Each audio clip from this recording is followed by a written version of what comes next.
We ready to roll? Thank you everyone for coming. I really appreciate you guys coming because this is about the worst kept secret in soccer. Today we're super excited. Another really important day in the history of the Hartford Athletic, and we get to welcome someone that I've known for a long time and that I've worked with from almost the beginning of your career when he was coaching at Reading United in the Player Development League back in the early days of the Philadelphia Union, and then has run up the ladder and won trophies along the way. So on behalf of our ownership, the Mandel family, all of us here, executive staff and staff at the Hartford Athletic, and for the fans, welcome Brendan Burke. Brendan is our new head coach and general manager, not just a head coach, but will be overseeing all of the soccer operations, player development academy, our youth academy, and everything and anything having to do with soccer and scouting and player identification and all of that. I couldn't be happier. I was at lunch with Bruce, I think this either my first day on the job or my second day, and out of the blue he said, "Do you know Brendan Burke?" And I said, "Wow, do I know Brendan Burke?" We built the Philadelphia Union together and their academy and really generated some amazing, congratulations on all your success, Brendan. I thought it was unbelievable that Brendan would come here, and then I immediately called him 3 seconds after that lunch, and I'm like, "Hey, I got this project in Hartford," and he was all over it. I won't steal your thunder. You can share with the folks why you're here and why you want to be here. But we couldn't be more happier. I don't think we could have found a more perfect match. Hometown boy coming back to the area to coach the professional soccer team here. So in all respects, it was just such a perfect fit, familiarity of having worked together and built something great in Philadelphia together. So personally, I couldn't be happier. I couldn't be happier for the club. It's a great day for the Hartford Athletic. Still much work to do, but we definitely have the right man for the job in all respects. So welcome, Brendan. Thank you. Congratulations, man. Thanks. Great to have you here.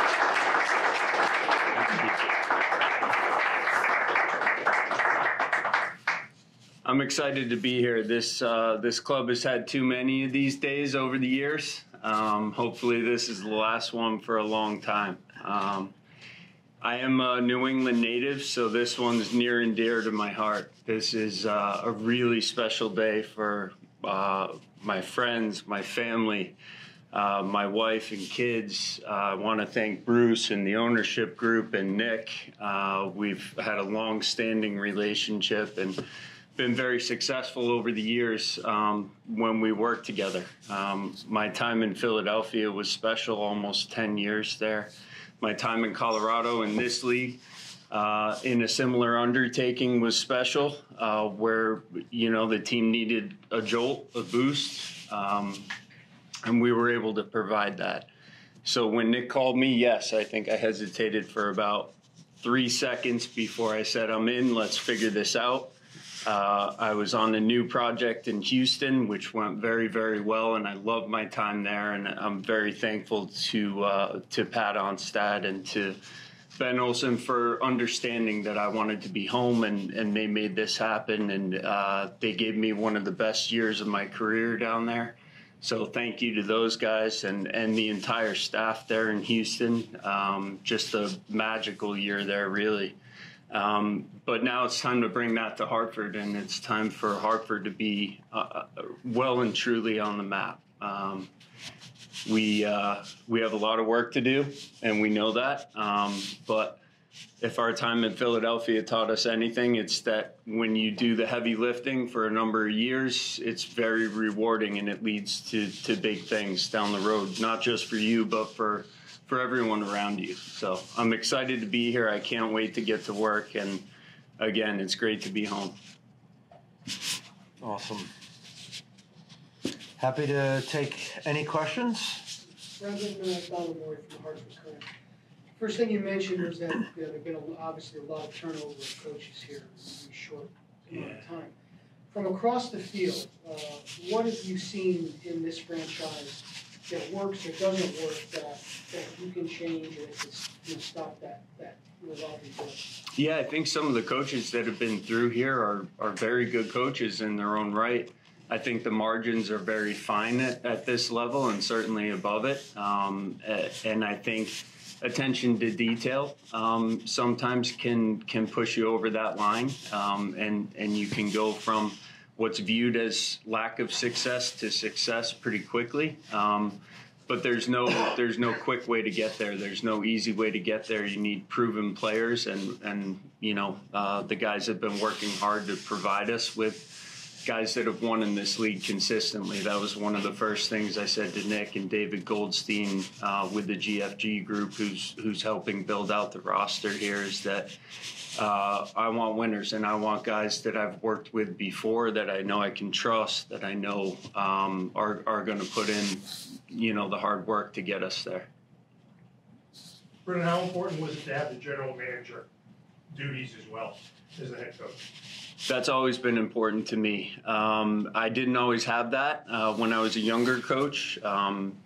Back in Philadelphia when I took over the second team in 2015, and Nick gave me that opportunity. That was a huge step for me, and I got to work under a lot of experienced sporting directors in the years after that. Ernie Stewart is the one that really stands out for me as a guy I've learned a lot from, about roster building, about player identification. Nick certainly has his own pedigree in that regard, but it was exposure to a few different people that I was able to glean things from that meant a lot to me. And Ernie really stands out in that regard for me. Chris Albright is another one who's, I've learned a ton from over the years. And Jimmy Curtin, I got to spend almost my whole development with as a coach. Jason York from the New England Soccer Journal. Can you expand on your relationship with Jim Curtin in terms of the influence he's had on you philosophically, tactically, and then even break that down a little bit into this year with Ben Olsen too? Yeah. Very different coaches, but both great guys. Jimmy and I started working together in the academy, actually, in Philadelphia under Ian Moreau, who I also owes a lot of credit to where I'm at now, and certainly where Jimmy's at too. He gave us a good structure, but Jim and I were working shoulder to shoulder. He had obviously had a far better playing career and was just coming off the back of that. So we were kind of learning on the fly together about how to structure sessions, timing, delivery, presence, everything that you have to learn as a young coach. We kind of learned together, and Jim just took off. Then we were assistants in the first team together. Nick gave him his first opportunity to be a head coach in the league.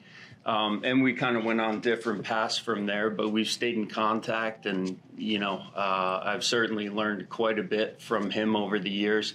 That when you're a coach, you're taking it from someone else, and he learned from Bob Bradley and a few others. So I was just lucky to have exposure to those coaching trees very early on. Jason, it was an interesting time at the Philadelphia Union when these two guys, Brendan and Jim, came up. Jim had just retired from the Chicago Fire, great career. He became our under-17 coach, I think, and then you got pulled in to develop what is today probably the preeminent youth development academy in the United States. Certainly in the MLS, they're producing players now, and these guys were the founding coaches in that youth academy. Brendan, you said it yourself, the year in Houston, one of the best of your career, and it was really a turnaround that team hadn't seen in so long. Yeah. What was it about Hartford that made you want to leave that and come take on this role? Yeah, it was an amazing year. I mean, we won the U.S. Open Cup. We were in the Western Final out at L.A. What an environment. That was only a week ago now, or a week and a half ago. And Ben gave me a lot of latitude to train the team every day, and he's very much a player's manager, and he's great with the video, and he's hands-on, and so I learned a lot from Ben, probably more so on the player management side, and that was a really good experience. Pat Onstad deserves a lot of credit for retooling that roster. When I arrived in Houston, it was 15 new players and 15 new staff. So everyone was kind of handpicked for their role or responsibility, and everyone fit into their silo. And that's credit to Pat and Ben for identifying the right people for the right roles. And then we had really good players. You know, when you have Hector Herrera and Artur running your midfield, there's a lot you can do with game planning and flexibility, and there's a lot of other really good players, guys like Griff Dorsey and, you know, Steve Clark, guys that I'll keep in touch with for a long time. So it's sad that it was such a short time, and I really didn't want to leave that environment because the environment was so good and the staff was so cohesive in that way. But this is home, and this is a job that I've wanted for 6 years. It just never really lined up right for me to take the opportunity or for them to take the chance on me. And now I just have more experience and I'm more comfortable in the role. Brendan, Given your portfolio of responsibility, how important is it going to be to sort of build a bottom to top program from the academy up to the first team in terms of, you know, having a continuous philosophy of things? You know, how important is that going to be to have something that's continuity wise? Because the club has experienced a bit of tumult in that regard. Yes. It's a long-term project, what you're referring to in terms of the club-wide goals. My focus early on will be the first team. The fans here and the staff here, for that matter, the front office staff, have done an amazing job of supporting this team, and they deserve a winner.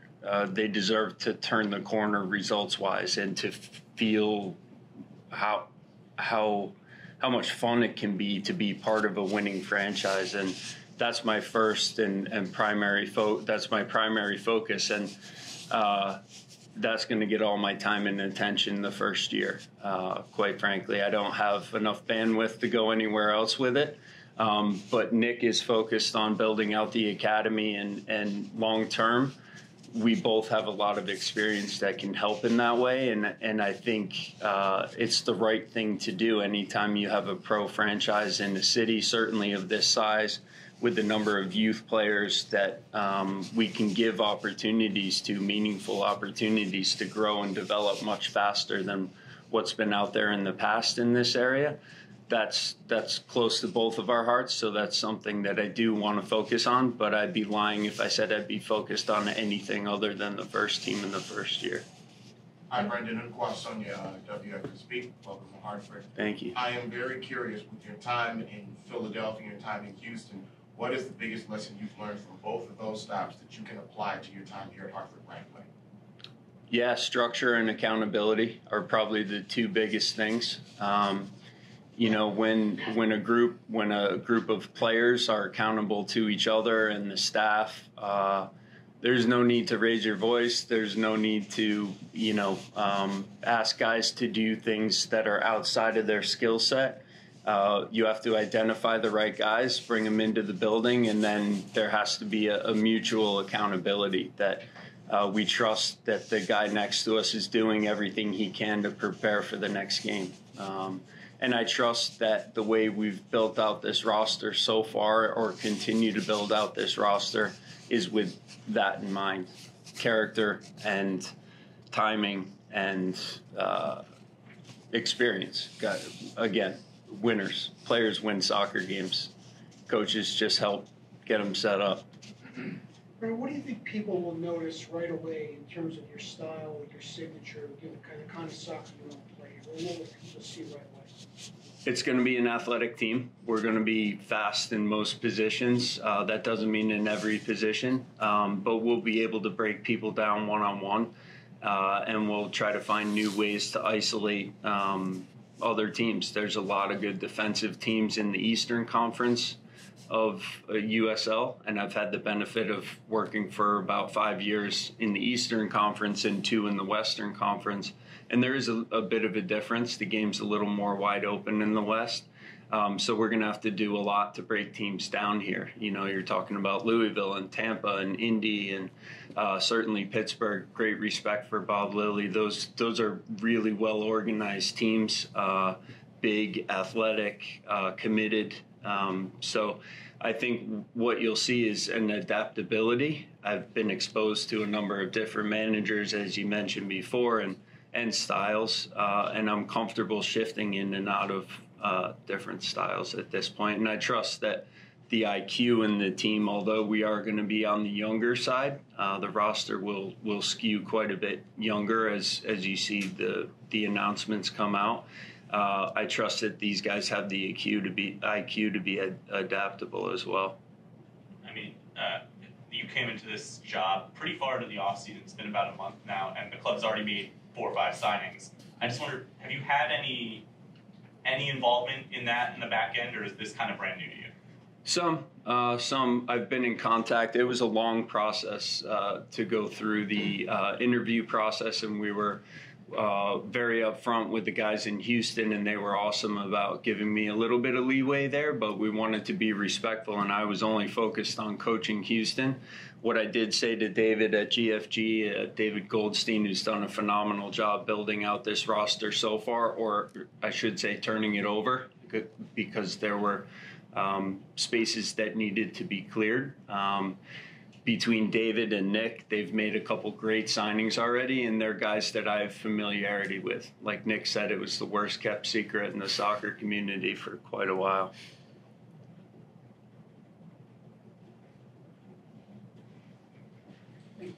Nick, can you just update us on the construction of the roster, with the changes that you've made and what's to come?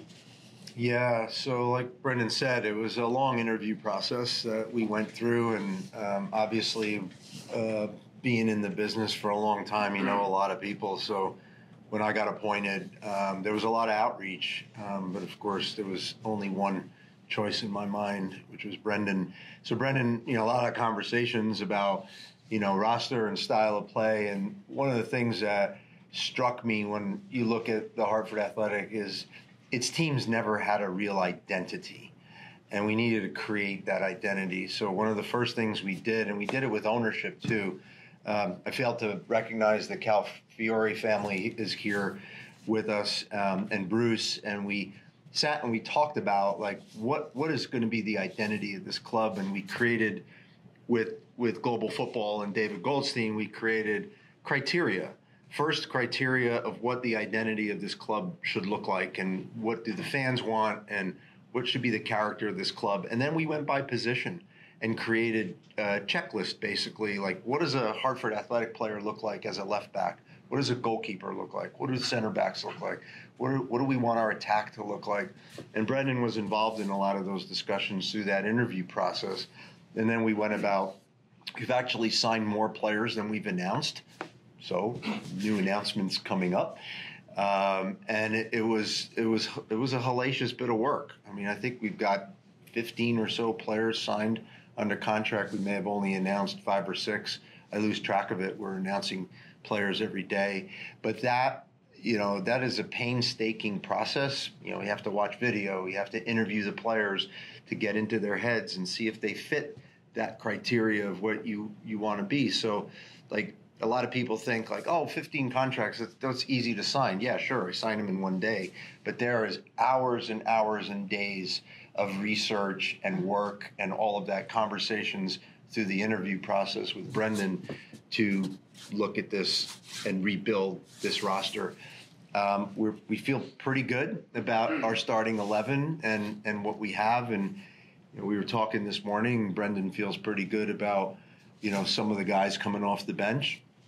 We're going to be young in depth. So that's, probably going to be a phase 2 rebuild. You can't do everything in one season, but the attention to detail was extreme over the last 90 days or so since I arrived in early September, and it needed to be. This team, these fans deserve an attractive, fun to watch, winning, competitive team. And we feel pretty good we're going to deliver on that. More announcements to come on players. In terms of the rebuild, how much are you able to tell us about returning players? Are we going to see, a good amount of players come back, or is this going to be a pretty much brand new roster? You want to take that, Coach? Right now, I believe it sits at 4 potential returning players.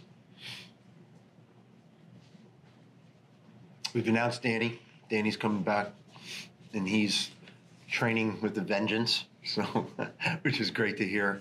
I think some of the players returning, the ones that are going to be returning, are re-energized and rejuvenated. When I informed the returning ones that he was going to be our coach, there were a lot of smiles in the room.